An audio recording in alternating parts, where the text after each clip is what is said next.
Is this another millennial? He looks like a millennial. He doesn't look like Gen X. He's a hippie and a pothead.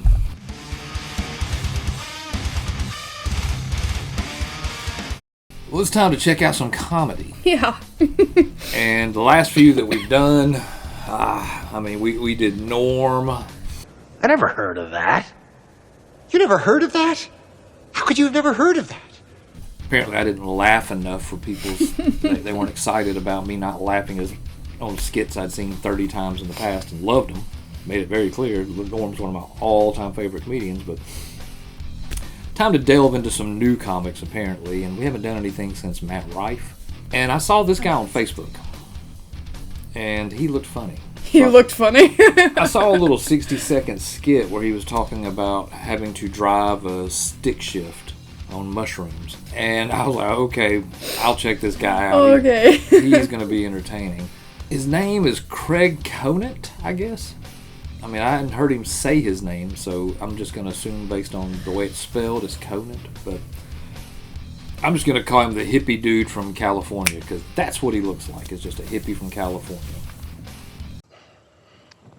Light and love, Coach.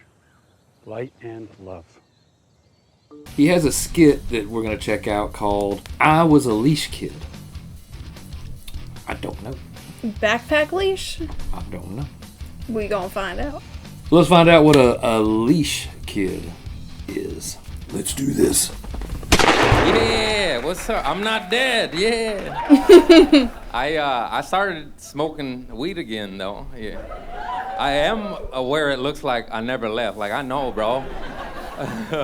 I had to retire. I retired for 8 years of my life. You guys ever smoke so much weed you smoke heroin?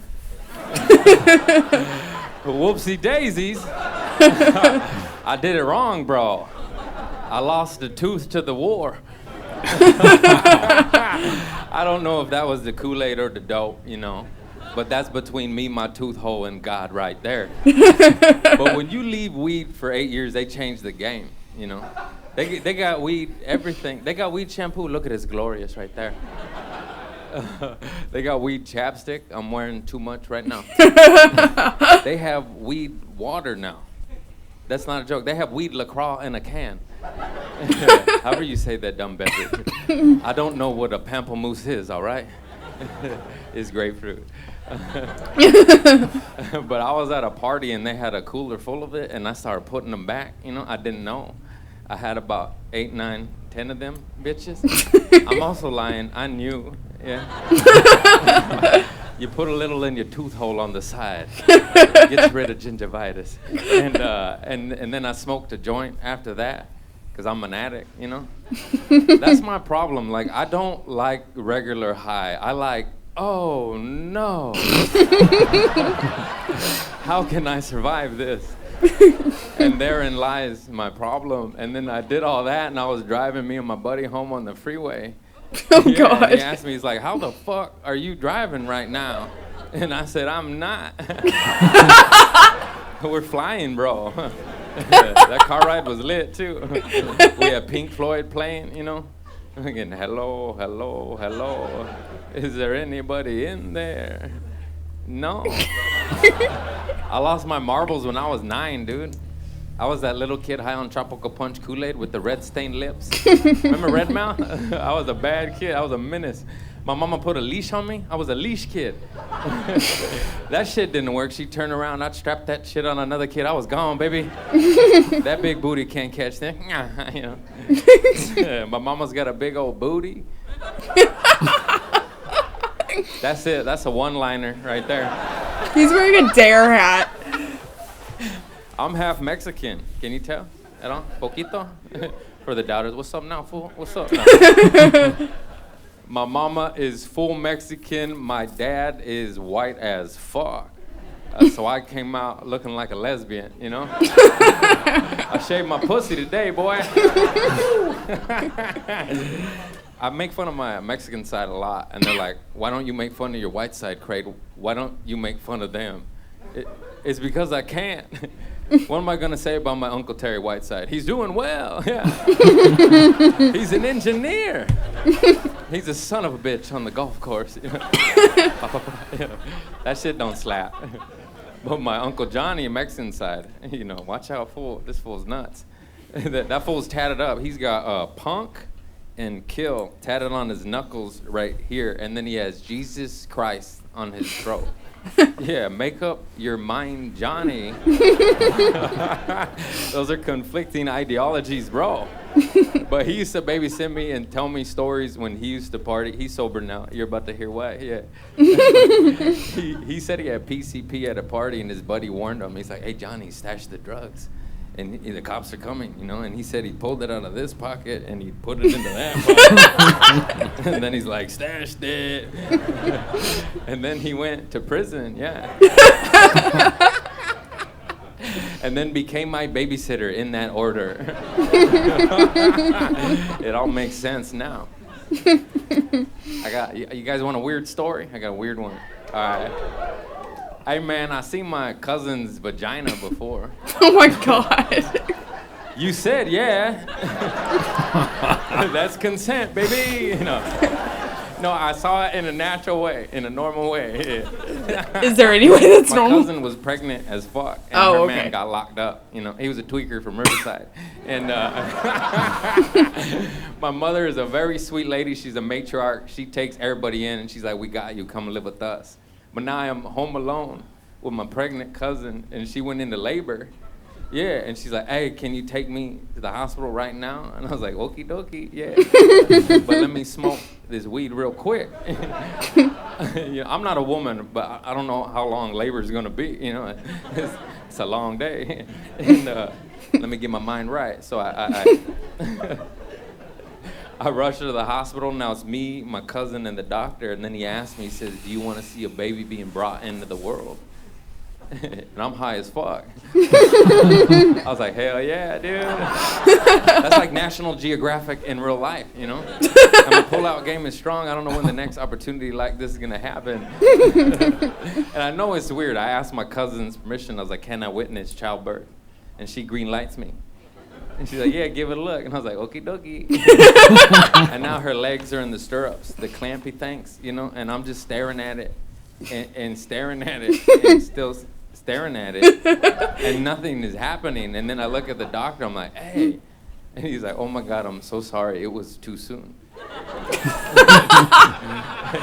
Yeah. So I stare at my cousin's vagina for no reason at all, bro.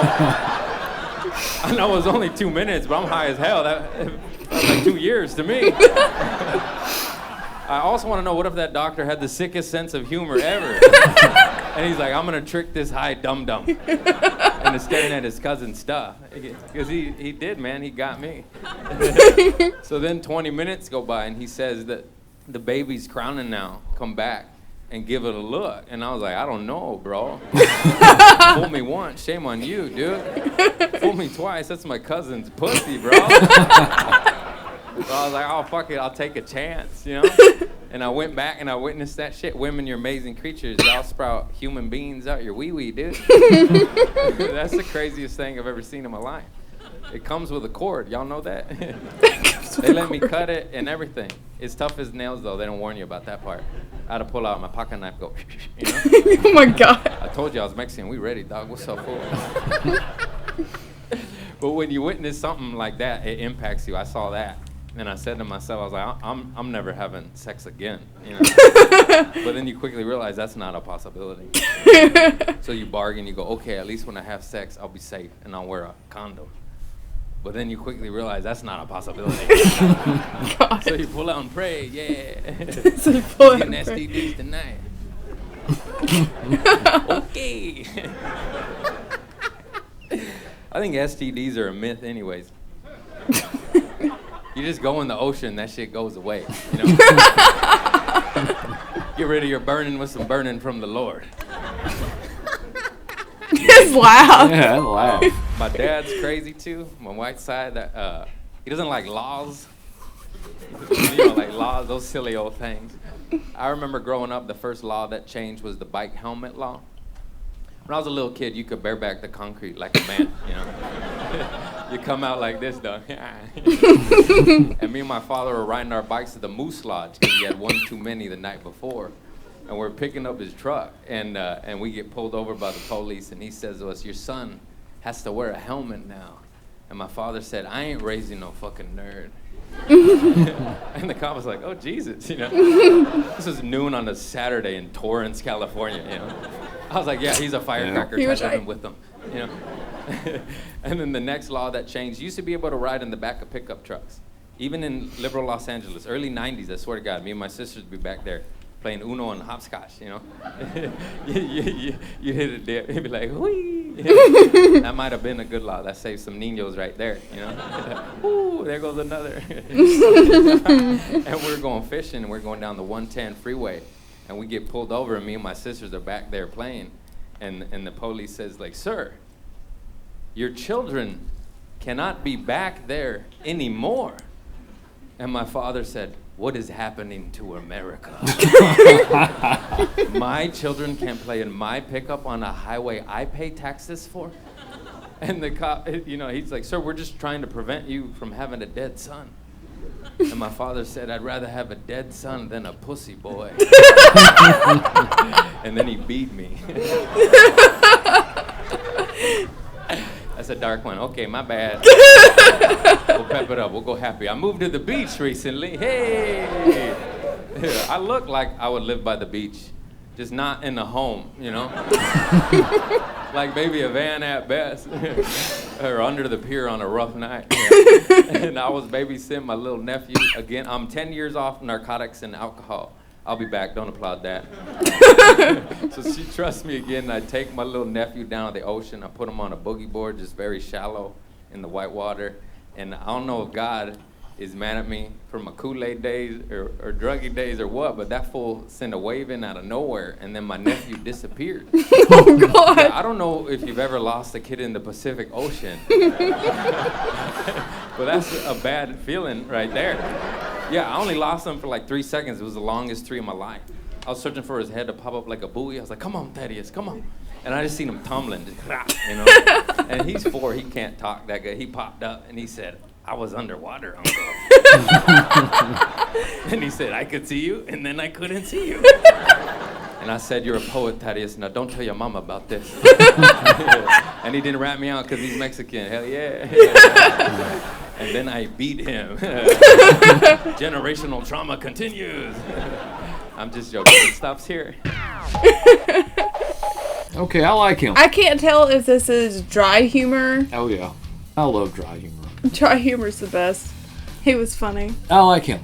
Recommend some comedians. I do plan eventually to have her go watch some old Richard Pryor and Eddie Murphy. I know Eddie Murphy. I know the purple suit. The red suit's the good one. That's Delirious. Raw's all right, I but know Raw. Delirious. Delirious is the best one. Red Fox. There's a lot of old comedians that are hilarious, and people today just really, to me, my opinion, aren't as funny. And I think a lot of it has to do with they're so timid about insulting somebody. Or the jokes are recycled. They didn't care if they offended you. If it did, it made it even funnier. You look terrible. Oh, wow, there's that confidence boost I need. Thanks a lot. How you doing, buddy? There's some comedians that don't care. It's like you can't just tell a straight joke without laughing at your own joke to make sure you don't offend somebody else. I don't think that's it for him, though, because he finds enjoyment out of offending people. His delivery makes it a lot less offensive. Now, Richard Pryor, I don't know. they would laugh at you. They're not laughing with you. They're laughing at you. And that was what they would do. And to me, it was hilarious. There hadn't been a whole lot of new comedians that I found all that entertaining. So find me some. Like, share, Subscribe. do the thing. Do the thing. And until the next time, guys, as always, come at me, bro. The Brodown is over! Let's bro out!